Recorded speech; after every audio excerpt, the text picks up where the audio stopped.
तो dear students, जैसे कि आपको पता है कि हम first year chemistry chapter number 3 discuss कर रहे हैं, ठीक है।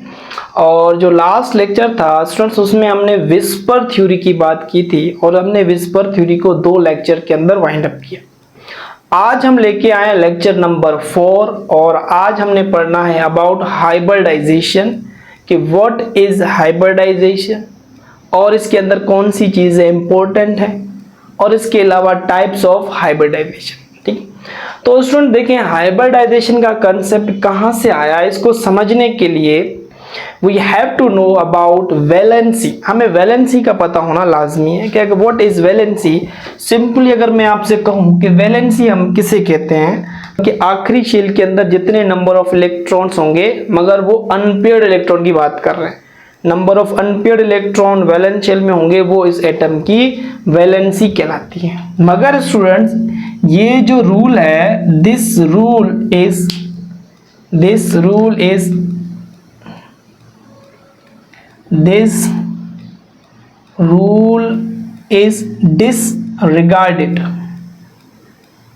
disregarded in some cases,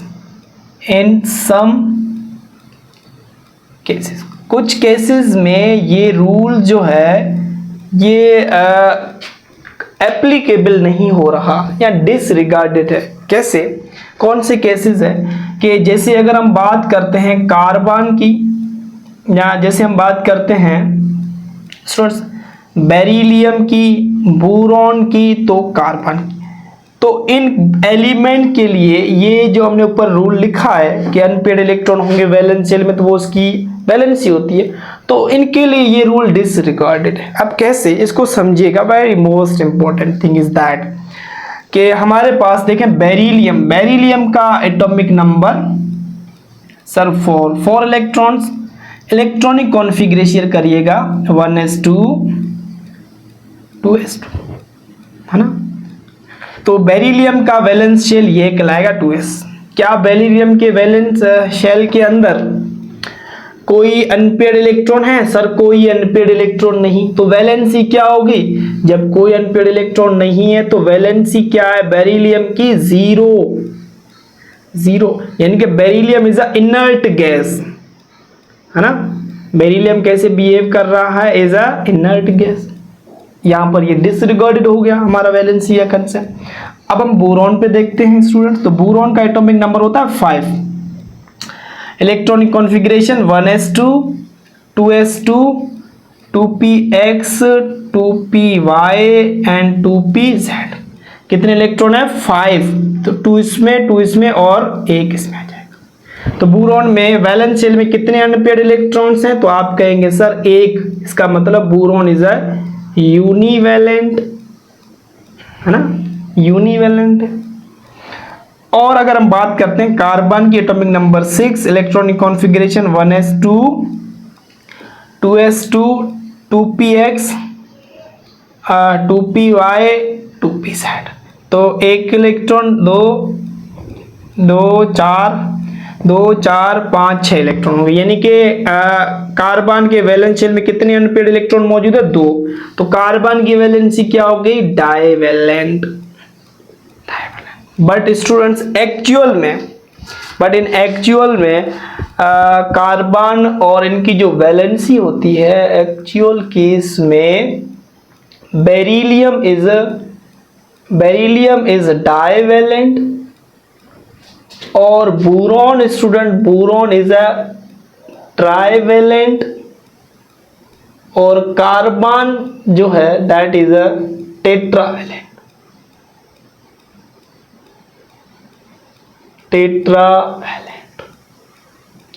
ठीक है। तो एक्चुअल में तो इनकी वैलेंसी ये होती है, मगर रूल के हिसाब से हमने देखा तो ये बेरिलियम तो 0 वैलेंसी, बोरॉन की यूनिवैलेंट और carbon tetravalent.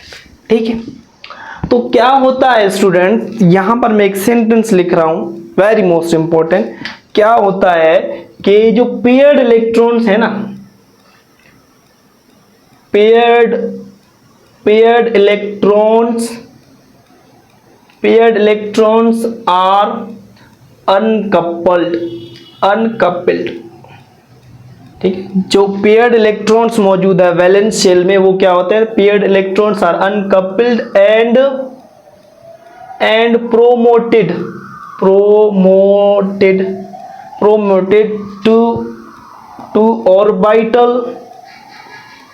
To orbital of slightly SLIGHTLY slightly higher energy in a same orbit,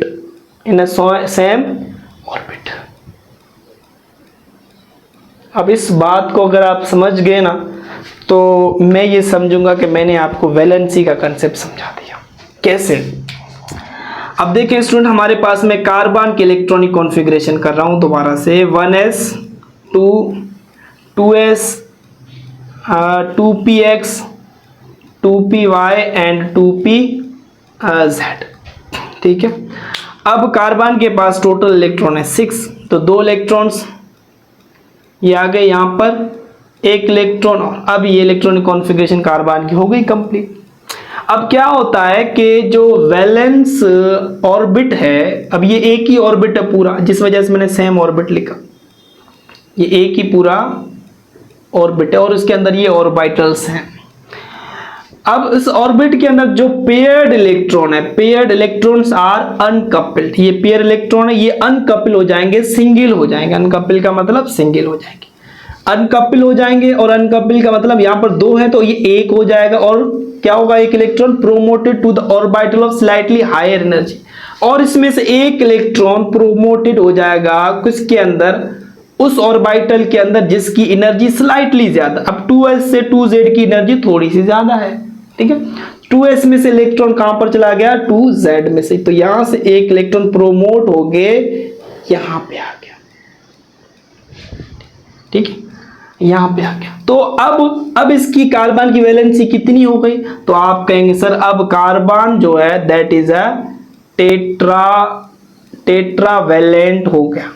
now carbon is a tetravalent, ठीक है, टेट्रावैलेंट हो गया। और अब इस स्टेट को क्या कहते हैं स्टूडेंट, इस स्टेट को कहते हैं एक्साइटेड स्टेट। स्टेट को क्या कहते हैं, अगर आपसे पूछे व्हाट इज एक्साइटेड स्टेट, तो आप कहेंगे सर एक्साइटेड स्टेट में क्या होता है कि पेयर्ड इलेक्ट्रॉन अनकपल होते हैं और वो प्रोमोटेड हो जाते हैं स्लाइटली हायर एनर्जी वाले ऑर्बिटल के अंदर, और इस स्टेट को हम नाम देते हैं एक्साइटेड स्टेट। तो एक्साइटेड स्टेट में कार्बन की वैलेंसी टेट्रावैलेंट है, कार्बन 4 वैलेंसी होती है, ठीक है। अब एक और इंपॉर्टेंट बात जो हमारे बुक में भी लिखी हुई है कि जब इलेक्ट्रॉन की प्रोमोशंस होती है, मतलब इलेक्ट्रॉन जो है वो अनकपल्ड पेयर्ड फॉर्म में से सिंगल फॉर्म में जब प्रोमोट होता है हायर ऑर्बिट के अंदर, हायर ऑर्बिटल्स के अंदर जिसकी एनर्जी ज्यादा है, थोड़ी सी ज्यादा 2pz की एनर्जी 2s, तो जब इलेक्ट्रॉन यहां से यहां पे जंप करेगा दैट इलेक्ट्रॉन रिक्वायर एनर्जी, यानी कि प्रोमोशन के लिए, इलेक्ट्रॉन की प्रोमोशन के लिए 2s में से 2pz में जाने के लिए एनर्जी रिक्वायर होती है यहाँ पर। तो वो एनर्जी कहाँ से आती है, तो स्टूडेंट्स वो एनर्जी आती है जब कोवलेंट बॉन्ड बनता है, जो एनर्जी रिलीज होती है वो एनर्जी यहाँ पर कंपेंसेट हो जाती है, ठीक है। तो ये भी याद रखना कि energy must require for promotion of electron from 2s to 2pz, ठीक होगा। ये नहीं कि सर अब कार्बन की जो वैलेंसी है, इसी तरीके से कार्बन की जो वैलेंसी वो 4 है, यानी कि कार्बन जो है वो 4 बॉन्ड बना सकता है। सपोज करो कार्बन ने एक बॉन्ड यहाँ से हाइड्रोजन के साथ बनाया, दूसरा बॉन्ड कार्बन ने यहाँ से हाइड्रोजन के साथ बनाया, और तीसरा यहाँ से, ये 4 बॉन्ड हाइड्रोजन ने कार्बन ने बना लिए, ठीक है। अब स्टूडेंट यहाँ पर नोट कीजिएगा, कार्बन के पास कितने हाफ फिल्ड ऑर्बिटल हैं, तो सर 4 हैं। कौन से 4 हैं, एक p है, दूसरा भी p, तीसरा भी p, और एक s। देखो एक s है और 3 p ऑर्बिटल्स है, ठीक है। और हाइड्रोजन के पास कौन से, तो हाइड्रोजन के पास तो सबके पास s ऑर्बिटल है, ये भी s, ये भी s, ये भी s, ये भी, यानी कि कार्बन और हाइड्रोजन में ये जो बॉन्ड बना है दैट इज ये जो बॉन्ड बना है हाइड्रोजन का S और कार्बन का भी S, ठीक है। चले, यहां पर जो बॉन्ड बना है वो कार्बन का P और हाइड्रोजन का S ऑर्बिटल आपस में इंटरमिक्स हुआ। यहां पर कार्बन का P और S हाइड्रोजन का, यहां पर भी कार्बन का P और S। इसका मतलब कि इस कार्बन के पास जो भी बॉन्ड हैं उन चारों बॉन्ड की नेचर सेम नहीं है, इन चारों बॉन्ड की नेचर सेम नहीं है, यानी कि ये एस एस के दरमियान है तो इसकी नेचर डिफरेंट होगी। स्टूडेंट यहां पर नेचर का मतलब है मेरा bond energy, bond length, bond stability, bond reactivity, इसे मैं कह रहा हूं नेचर ऑफ बॉन्ड। तो इन चारों बॉन्ड की नेचर डिफरेंट है क्योंकि भाई ऑर्बिटल ही डिफरेंट है। यहां पर एस एस ऑर्बिटल से बॉन्ड बना है, यहां पर एस पी ऑर्बिटल से बॉन्ड बना है। तो यहां पर कार्बन के पास बॉन्ड नेचर जो है, बॉन्ड नेचर जो है कार्बन की वो सेम नहीं है, चारों बॉन्ड एक जैसे नहीं है। बॉन्ड नेचर से मेरी मुराद होगी यहां पर बॉन्ड एनर्जी, बॉन्ड लेंथ और बॉन्ड रिएक्टिविटी, ठीक है। तो अब बॉन्ड नेचर चारों बॉन्ड की डिफरेंट है तो बॉन्ड नेचर भी डिफरेंट ही होगी, रिएक्टिविटी अलग होगी, एस एस की रिएक्टिविटी अलग होगी, एस पी की अलग होगी, ठीक है। मगर हमने तो पढ़ा है कि कार्बन जो है, carbon is equivalent tetrahedral bond बनाता है। Equivalent, carbon is equivalent tetravalent है, मतलब इसकी जो वैलेंसी है वो इक्विवेलेंट टेट्रावेलेंट, मतलब इसके चारों बॉन्ड सेम होने चाहिए। तो डिफरेंट क्यों हो रहे हैं? यहाँ पर तो डिफरेंट होंगे। जब हम एक्सपेरिमेंटली देखते हैं तो कार्बन के जो चारों बॉन्ड होते हैं वो इक्विवेलेंट है, मगर यहाँ पर थ्योरेटिकल हम देख रहे हैं तो ये इक्विवेलेंट नहीं है। तो ऐसा क्या हो रहा होता है कार्बन के अंदर? तो जवाब है कि किस कार्बन के अंदर हाइब्रिडाइजेशन हो रही होती है। अब यहाँ पर हमें हाइब्रिडाइजेशन का कंसेप्ट आ गया, ठीक है। ऐसे थ्योरेटिकल कर रहे हैं तो बॉन्ड नेचर देखें एक ही डिफरेंट आ रही है, मगर हम प्रैक्टिकली फाइंड करते हैं तो कार्बन के चारों बॉन्ड इक्विवेलेंट होते हैं स्टूडेंट, सेम एनर्जी वाले, सेम बॉन्ड लेंथ होती है चारों बॉन्ड्स की। तो ऐसा क्या होता है इस कार्बन के अंदर जिसकी वजह से इसके चारों बॉन्ड एक जैसे बन जाते हैं? चारों बॉन्ड की एनर्जी सेम, चारों बॉन्ड की बॉन्ड लेंथ सेम होगी, चारों बॉन्ड की रिएक्टिविटी भी सेम होगी। तो क्या होता है इस कार्बन के अंदर? होती है हाइब्रिडाइजेशन। तो यहां से हमारे पास कंसेप्ट आ गया स्टूडेंट किसका? हाइब्रिडाइजेशन का। अब हमने पढ़ना है कि हाइब्रिडाइजेशन होती क्या है और कैसे इस कार्बन के अंदर हाइब्रिडाइजेशन आने से इस कार्बन के चारों बॉन्ड सिमिलर हो जाते हैं। चले आए तो स्टूडेंट्स को डिस्कस करते हैं। तो स्टूडेंट्स हमारे पास है हाइब्रिडाइजेशन। What is hybridisation? तो सबसे पहले मैं इसकी ना डेफिनेशन लिखता हूं और उसके बाद इसको मैं एक्सप्लेन करूंगा, ठीक है स्टूडेंट्स। अब देखें व्हाट इज हाइब्रिडाइजेशन, तो आप इसको डिफाइन कैसे करेंगे? तो आप कहेंगे कि sir hybridization is a process, ठीक है, प्रोसेस है जिसमें क्या होता है कि different atomic orbital, process in which different atomic orbital intermix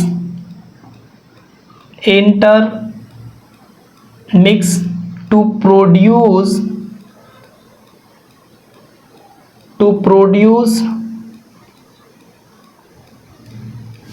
different atomic orbital intermix to produce same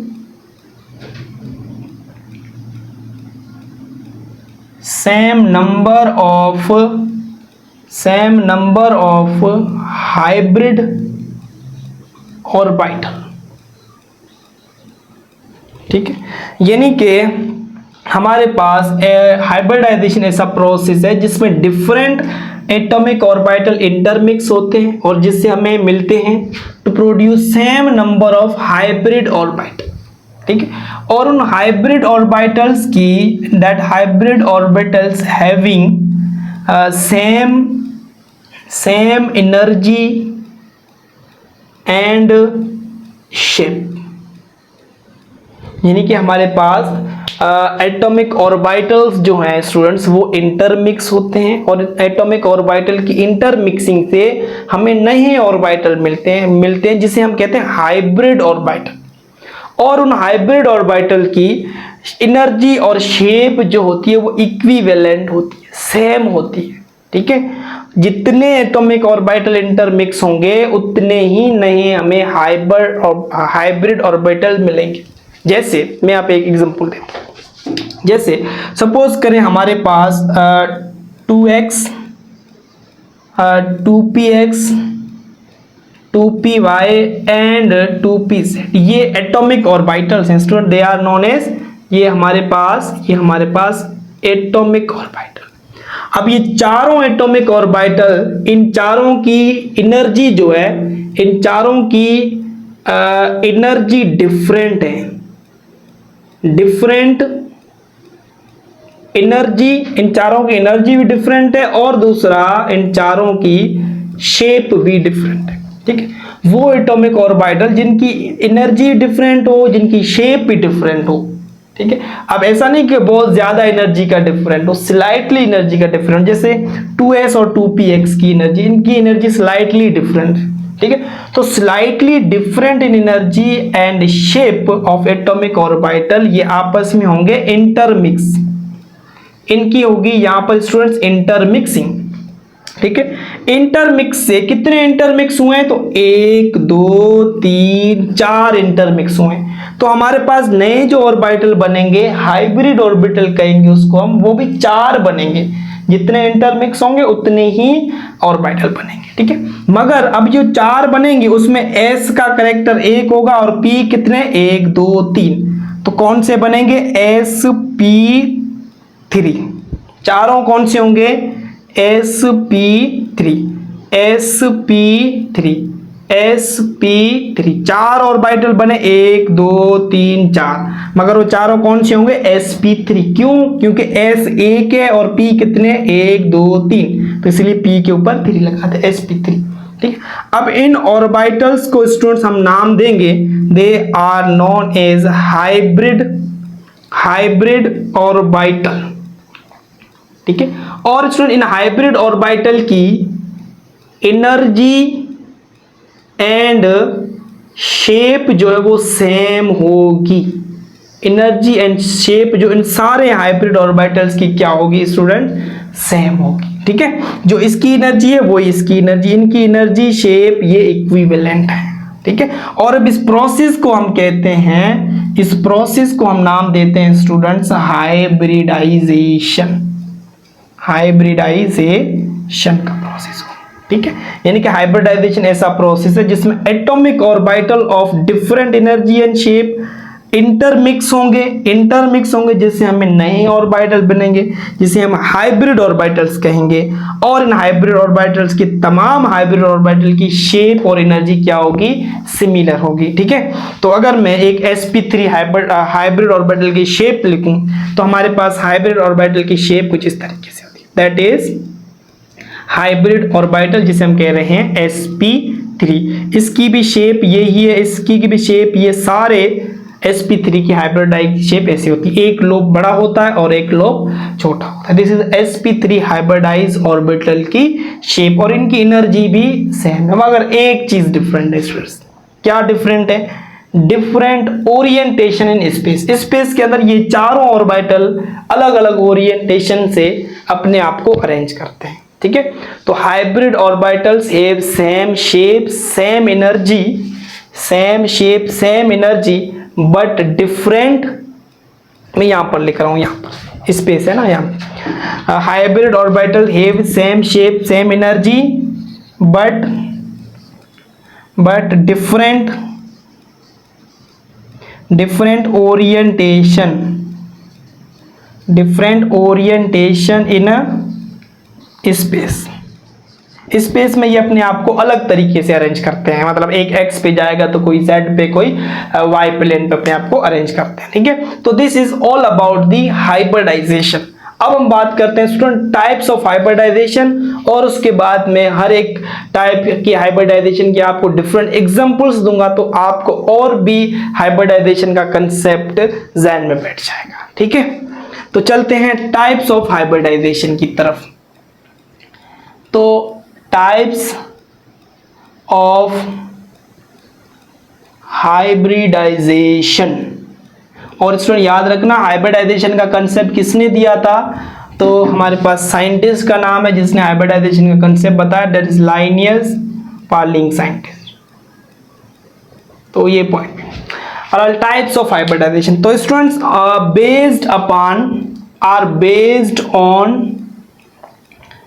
based on number and nature, based on number and nature of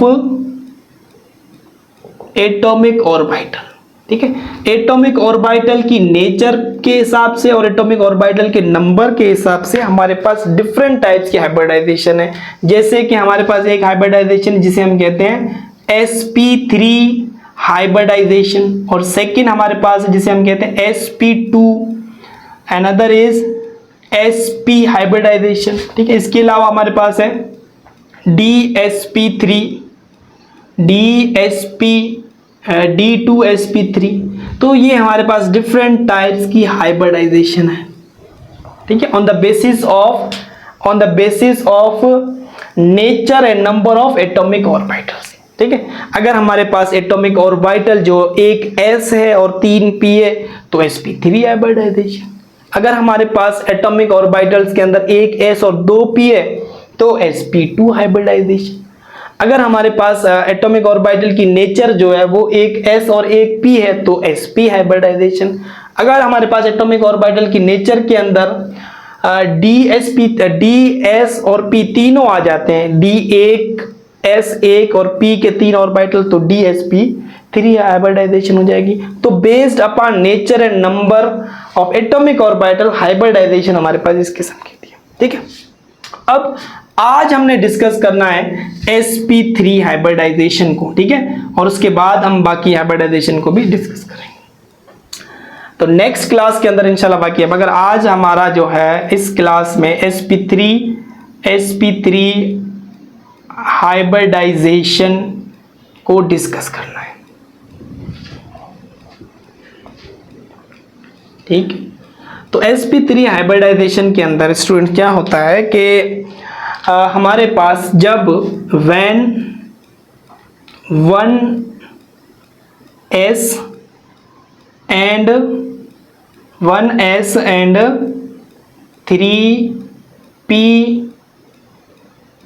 3p atomic orbital. ठीक है, एक s atomic orbital और 3p के atomic orbitals आपस में intermix होंगे। एक s और 3p के एटॉमिक ऑर्बिटल्स अगर क्या हो स्टूडेंट्स, इंटरमिक्स हों, तो हमें कितने हाइब्रिड ऑर्बिटल मिलेंगे सर? जितने मिक्स होंगे उतने ही मिलेंगे। कितने? एक s और 3p, तो 4 हाइब्रिड ऑर्बिटल मिलेंगे। मगर चारों के चारों कौन से होंगे सर? चारों के चारों होंगे sp3,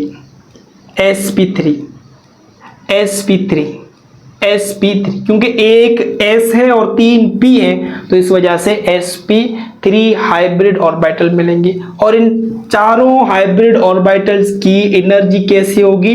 तो आप कहेंगे सर इन चारों हाइब्रिड ऑर्बिटल की जो एनर्जी होगी, इन चारों हाइब्रिड ऑर्बिटल्स की जो एनर्जी है या फिर जो शेप है वो क्या होगी? सेम। ठीक है, एनर्जी एंड शेप चारों की क्या होगी स्टूडेंट? सेम होगी।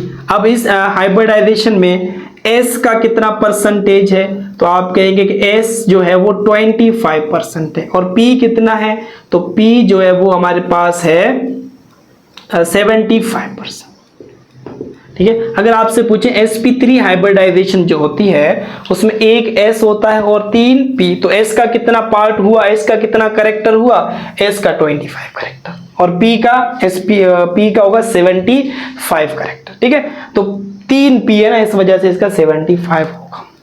बहरहाल इन हाइब्रिड ऑर्बिटल की शेप और स्टूडेंट्स इनकी एनर्जी सेम है, बट मैंने अभी आपको बताया था कि इन हाइब्रिड ऑर्बिटल की एनर्जी और शेप तो सेम होती है, मगर यहाँ पर एक बट है। बट क्या?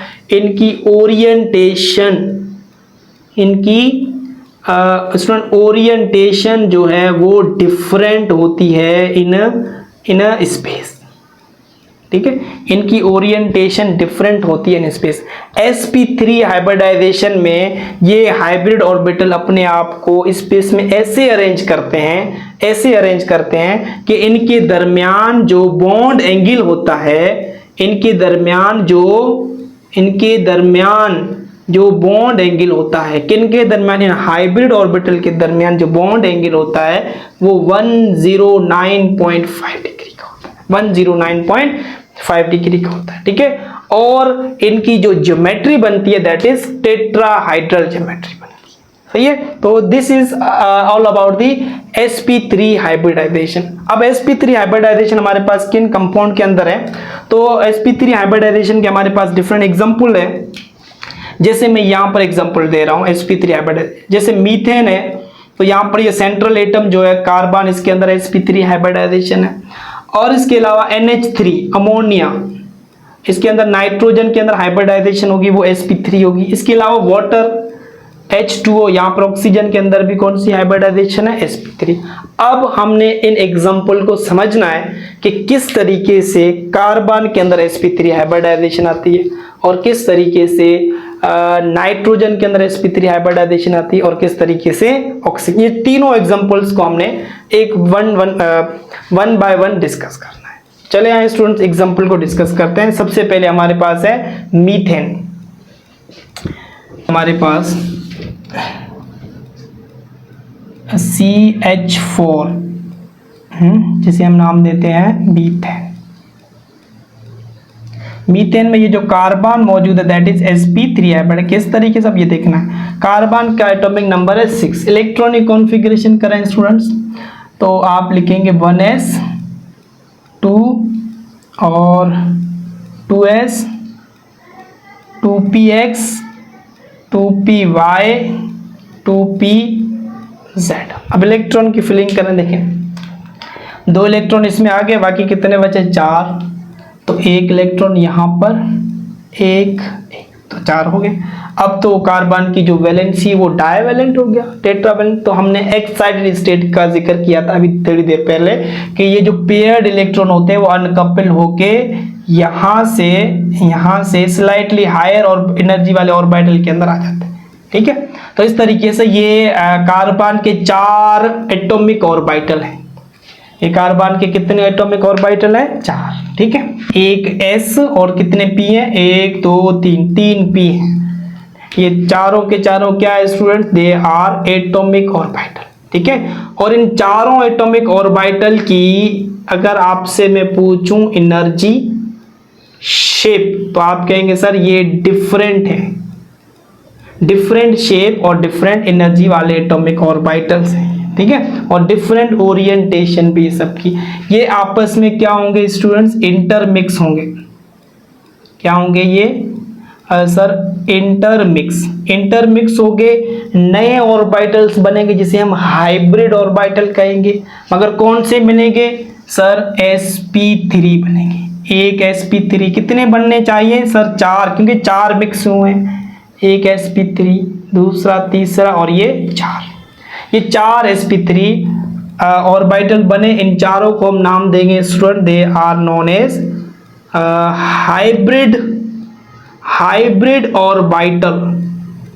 ठीक है, और इन चारों हाइब्रिड ऑर्बिटल के अंदर देखें एक इलेक्ट्रॉन मौजूद है हमारे पास। ठीक है, क्योंकि एटॉमिक ऑर्बिटल में देखें एक इलेक्ट्रॉन, वो चारों हाइब्रिड ऑर्बिटल के अंदर आ जाएंगे एक इलेक्ट्रॉन। ठीक है, अब ये हाइब्रिड ऑर्बिटल जो हैं, हमें पता है कि इन हाइब्रिड ऑर्बिटल की अगर हम बात करें एनर्जी की, तो हाइब्रिड ऑर्बिटल की एनर्जी एंड शेप तो इनकी सेम होती है, सेम एनर्जी एंड शेप। मगर बट हम पढ़ के आए हैं, बट डिफरेंट ओरिएंटेशन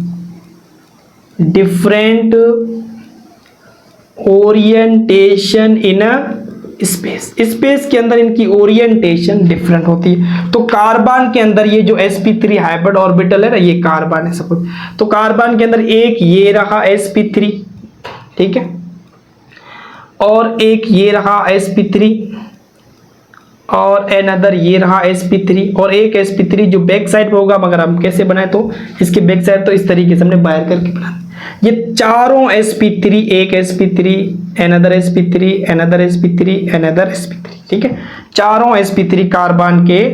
और अब ये चारों हाइब्रिड ऑर्बिटल सेम एनर्जी के हैं और सेम शेप के हैं। अब ये चारों हाइब्रिड ऑर्बिटल किसके साथ जुड़ेंगे? हाइड्रोजन के साथ, ठीक है। तो हाइड्रोजन के अगर हम इलेक्ट्रॉनिक कॉन्फ़िगरेशन करें तो 1s1, यानी कि हाइड्रोजन की स्फेरिकल शेप होती है, हम पता, और कितने इलेक्ट्रॉन है इसके अंदर? एक ही इलेक्ट्रॉन मौजूद है, ठीक है। तो ये कार्बन है हमारे पास, तो एक हाइड्रोजन देखें इस हाइब्रिड ऑर्बिटल से बॉन्ड बना लेगा, ठीक है, इस तरीके से ये रहा एक हाइड्रोजन, हम यहाँ पे, और दूसरा हाइड्रोजन ये रहा, दूसरा हाइड्रोजन यहाँ से बॉन्ड बना लेगा, ठीक है। तो इस तरीके से ये दूसरा हाइड्रोजन आ जाएगा। अनदर थर्ड हाइड्रोजन यहाँ से कार्बन के साथ बॉन्ड बना लेगा, ठीक है, और फोर्थ नंबर हाइड्रोजन यहाँ से आ जाएगा, ठीक है। तो ये चार डिफरेंट हाइड्रोजन ने इस तरीके से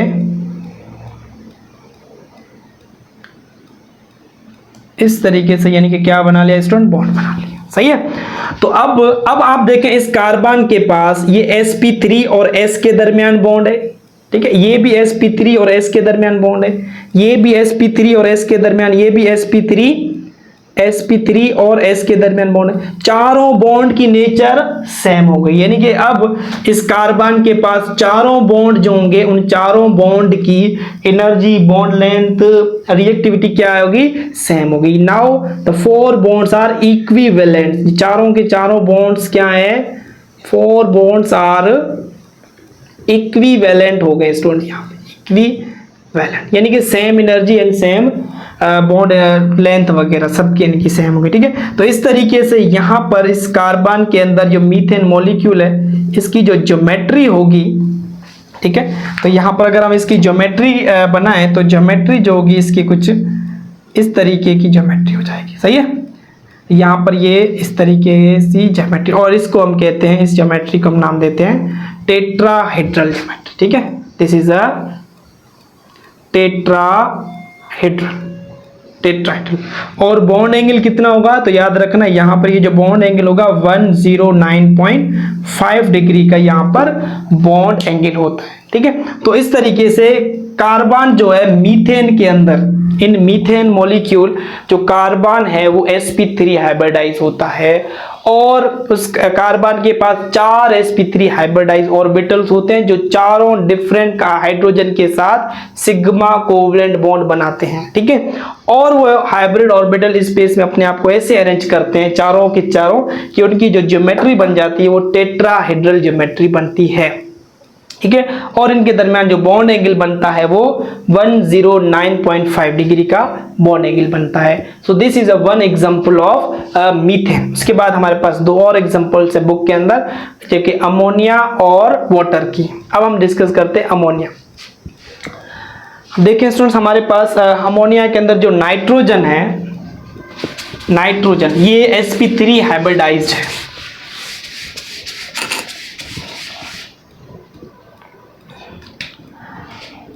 अमोनिया का फार्मूला NH3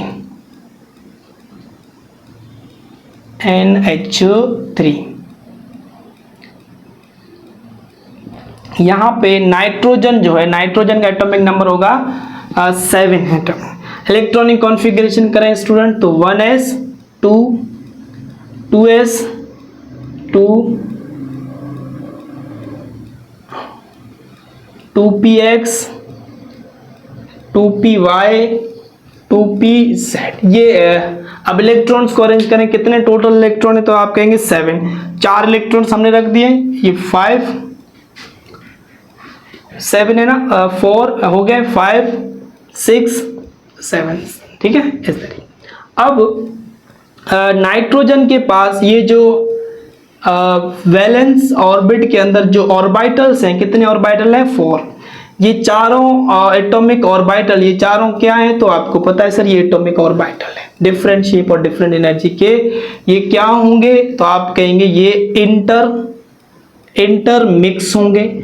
जब ये इंटरमिक्स होंगे तो 4 नए हाइब्रिड ऑर्बिटल बनेंगे। ठीक है, कितने ऑर्बिटल इंटरमिक्स हो रहे हैं तो 4। जब 4 इंटरमिक्स होंगे तो नए जो बनेंगे वो भी 4, मगर कौन से बनेंगे, एक s और 3 p, तो हम कहेंगे sp3।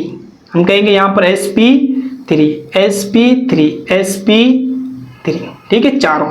अब स्टूडेंट एक और बात, यहां पर नाइट्रोजन में जो अमोनिया के अंदर जो नाइट्रोजन है, इसमें जो एक हाइब्रिड ऑर्बिटल होगा जिसके अंदर 2 इलेक्ट्रॉन्स होंगे, बाकी हाइब्रिड ऑर्बिटल के अंदर सिंगल इलेक्ट्रॉन होगा। ठीक है, इस बात को याद रखिएगा कि इन नाइट्रोजन, ठीक है, अमोनिया के केस में जो नाइट्रोजन होगा उसमें एक हाइब्रिड ऑर्बिटल जो होगा इट कैरी लोन पेयर। ठीक है, एक हाइब्रिड ऑर्बिटल के पास लोन पेयर है, बाकी 3 हाइब्रिड ऑर्बिटल जो के अनपेयर्ड इलेक्ट्रॉन रख रहे हैं वो हाइड्रोजन के साथ सिग्मा कोवलेंट बॉन्ड बनाएंगे। ठीक है, तो कुछ इस तरीके से ये रहा हमारे पास नाइट्रोजन, और इस नाइट्रोजन के पास 4 हाइब्रिड ऑर्बिटल, एक तो ये होगा हाइब्रिड ऑर्बिटल। ठीक है, इस तरीके say that is 1 hybrid orbital, बाकी 3, एक ये रहा hybrid orbital, another hybrid orbital, another, ये 4 हाइब्रिड ऑर्बिटल। और चारों के चारों कौन से हैं तो चारों के चारों सर sp3, ये भी एक sp3, ये another sp3, another sp3 and sp3। अब एक sp3 के अंदर क्या है, पेयर इलेक्ट्रॉन है, जिसे हम कह रहे हैं स्टूडेंट लोन पेयर। ठीक है, लोन पेयर आ गया। बाकी 3 sp3 जो है उनके अंदर अनपेयर्ड इलेक्ट्रॉन मौजूद है। ठीक है, और इस अनपेयर्ड इलेक्ट्रॉन के तीनों के साथ एक एक हाइड्रोजन आकर बॉन्ड बना लेगा। तो हाइड्रोजन जो हमारे पास इसके इलेक्ट्रॉनिक कॉन्फ़िगरेशन 1s1 होगा, तो हाइड्रोजन की शेप स्फेरिकल शेप होता है। तो एक हाइड्रोजन यहां से लग जाएगा नाइट्रोजन के साथ। ठीक है, जैसे ये रहा नाइट्रोजन, तो ये नाइट्रोजन के पास ऊपर sp3 लोन पेयर, तो एक हाइड्रोजन यहाँ पे लग गया, दूसरा हाइड्रोजन स्टूडेंट यहाँ से। ठीक है, इस तरीके से एक सिग्मा बॉन्ड, दूसरा सिग्मा बॉन्ड, और ये तीसरा सिग्मा बॉन्ड। ठीक है, तो नाइट्रोजन के साथ एक यहाँ से इस तरीके से, ये एक पीछे की तरफ होता है मगर यहाँ पर हम फ्रंट पे बना रहे हैं, बोर्ड पे तो ऐसी ड्राइंग बना सकते हैं। ठीक है, तो अब ये इस तरीके की ज्योमेट्री हो जाएगी। अब इस तरह की ज्योमेट्री को हम कहते हैं ट्राइगोनल pyramid। ठीक है, that geometry is known as trigon pyramidal।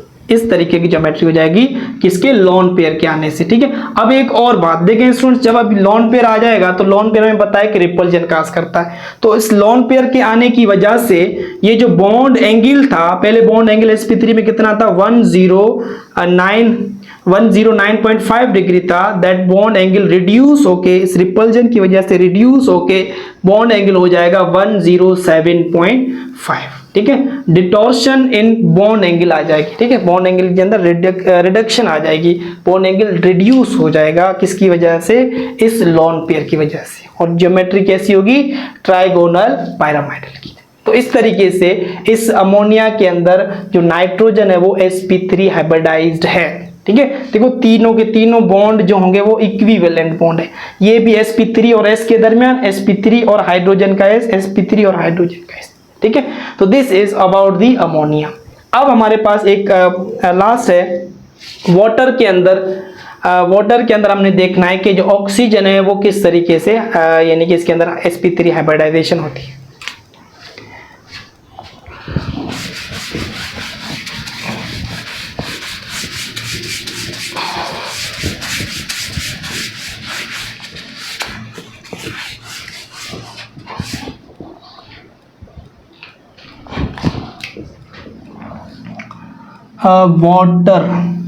Water का फार्मूला H2। अब यहाँ पर ये जो ऑक्सीजन है स्टूडेंट, ऑक्सीजन का एटॉमिक नंबर है 8, इलेक्ट्रॉनिक कॉन्फ़िगरेशन करें 1s2, यहाँ पर 2s, 2px, 2py, 2pz। ठीक है, तो s के अंदर कितने इलेक्ट्रॉन्स आ जाएंगे, तो आप s के अंदर सर 2 इलेक्ट्रॉन। ठीक है, कितने हो गए टोटल, 4, 5, 6, 7 और ये 8। अब ये जो वैलेंस शेल के अंदर जो एटॉमिक ऑर्बिटल्स हैं, जिसे हम हाइब्रिड ऑर्बिटल कहते हैं, ये हाइब्रिड ऑर्बिटल्स क्या कहेंगे, सॉरी, जिसे हम एटॉमिक ऑर्बिटल्स कहते हैं, ये एटॉमिक ऑर्बिटल्स आपस में हो जाएंगे इंटरमिक्स। ठीक है, अब इंटरमिक्स होने से नए ऑर्बिटल्स बनेंगे। ठीक है, कितने नए बनेंगे, तो जितने इंटरमिक्स होंगे, कितने इंटरमिक्स होंगे, 1 2 3 4 इंटरमिक्स हो रहे हैं, तो 4 नए बनेंगे। मगर कौन से बनेंगे 4, वो डिपेंड करता है कि इनकी कौन सी नेचर है एटॉमिक ऑर्बिटल की। तो एक एस और 3 पी हैं, तो चारों के चारों जो होंगे वो sp3 होंगे, sp3, यानी कि s का करेक्टर 25% और p का करेक्टर 75% होगा। ठीक है, तो ये 4 sp3 बन जाएंगे और इन चारों को हम नाम देते हैं हाइब्रिड ऑर्बिटल। ठीक है, they are called hybrid orbital. और इन हाइब्रिड ऑर्बिटल की हमें पता है same energy, they have same energy and shape. अब यहां पर दो हाइब्रिड ऑर्बिटल्स ऐसे होंगे, देखिए अब यहां पर दो एटॉमिक ऑर्बिटल के पास दो इलेक्ट्रॉन्स हैं, तो यहां पर जो हाइब्रिड ऑर्बिटल बनेंगे उसमें दो हाइब्रिड ऑर्बिटल के पास 2 इलेक्ट्रॉन होंगे, बाकी के पास अनपेयर्ड इलेक्ट्रॉन होंगे। ठीक है, यानी कि हाइब्रिड ऑर्बिटल जो बनेंगे वहां पर 2 हाइब्रिड ऑर्बिटल के पास मौजूद होगा लोन पेयर। ठीक है, बाकी हाइब्रिड ऑर्बिटल के पास है अनपेयर्ड इलेक्ट्रॉन, और ये अनपेयर्ड वाले हाइब्रिड ऑर्बिटल 2 हाइड्रोजन के साथ covalent bond, sigma covalent bond बना लेते हैं। ठीक है, इसी तरीके से हम कहते हैं ना ऑक्सीजन के पास 2 लोन पेयर होते हैं, तो ऑक्सीजन के जो हाइब्रिड ऑर्बिटल है उनके पास इस तरीके sp3 हाइब्रिड ऑर्बिटल है, उनके पास 2 इलेक्ट्रॉन्स होते हैं। ठीक है, कुछ इस तरीके से स्टूडेंट्स के यहां पर हमारे पास मैं बनाऊं, ये रहा ऑक्सीजन। ठीक है, तो ऑक्सीजन का ये रहा एक sp3, अनदर sp3, ये थर्ड sp3, ये फोर्थ sp3। ठीक है, तो एक sp3, ये सारे चारों के चारों क्या हैं, sp3 है। पहले तो ये आप नोट कर लेंगे, चारों के चारों sp3।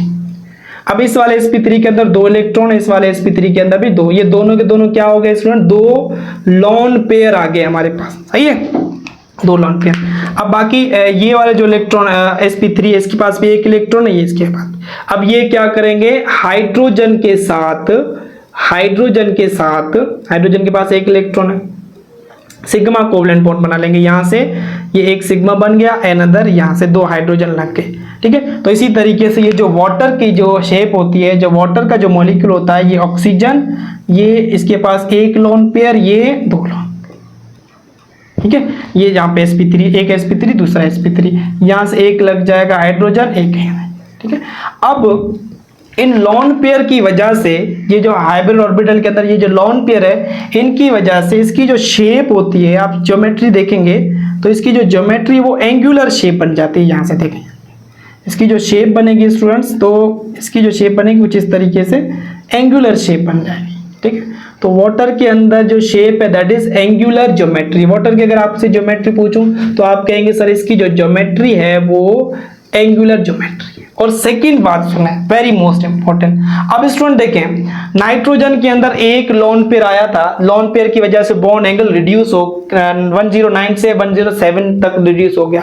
अब यहां पर तो 2 लोन पेयर आ गए, तो इस 2 लोन पेयर आने की वजह से जो बॉन्ड एंगल sp3 में 109.5 था वो रिड्यूस होके हो जाएगा 104.5। ठीक है, 2 लोन पेयर यहां से रिपल्जन काज करेंगे, जिसकी वजह से ये बॉन्ड एंगल जो है वो रिड्यूस हो जाएगा। ठीक है, इस तरीके से ये वाटर का मॉलिक्यूल एक्सिबिट करता है।